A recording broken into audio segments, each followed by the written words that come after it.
A drug epidemic is taking lives in Maryland, specifically in Baltimore, which is now being called the overdose capital of the country. In a new report from the New York Times, that report says the drug problem is so severe, nearly 6,000 people have died from overdoses in the past 6 years. Well, tonight we take a closer look at the epidemic and what can be done to fight it.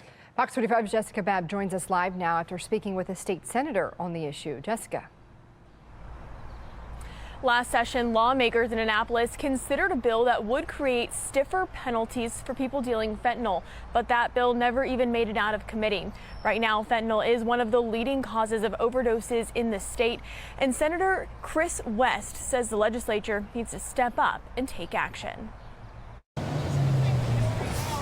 It's known as Charm City, but with syringes on sidewalks and drug busts like this one, where investigators seized nearly 2 kilograms of fentanyl. It's not hard to find examples of Baltimore's drug dilemma. It's enough to kill almost 870,000 people. Think about it.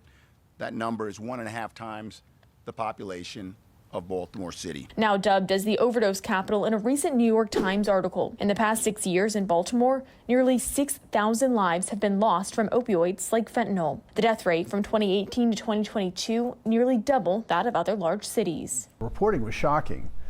We always knew there's a problem, but had no idea the magnitude of the problem. I asked Mayor Brandon Scott's office if he was aware of the magnitude of the crisis and what he plans to do moving forward. This is a serious problem. But it's not just a problem in Baltimore. Statewide data shows fentanyl is involved in about 81% of all deadly overdoses. Data also shows deadly cocaine overdoses last year increased by more than 18%, while the number of total deadly overdoses was down slightly. Across the state last year, there were 13% more opioid-related hospital ER visits compared to the year before. Senator Chris West says it's a problem lawmakers in Annapolis haven't addressed yet either. There was a bill this past year to make it a crime, a felony, with a 20-year penalty to distribute fentanyl, which leads to someone's serious injury or death. That died.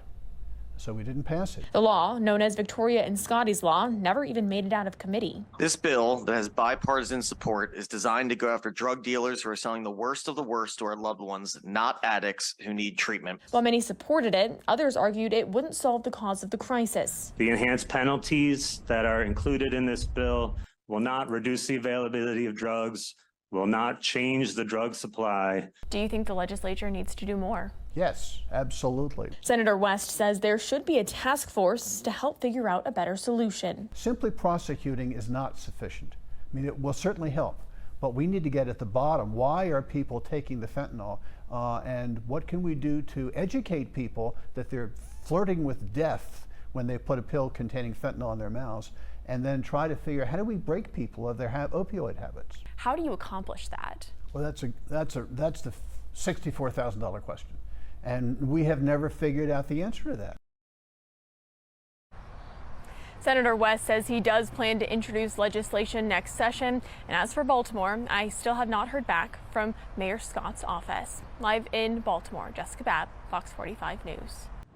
I'm Kai Jackson. Thank you for watching. Here's another video to watch. Also, please take a moment to subscribe to our channel.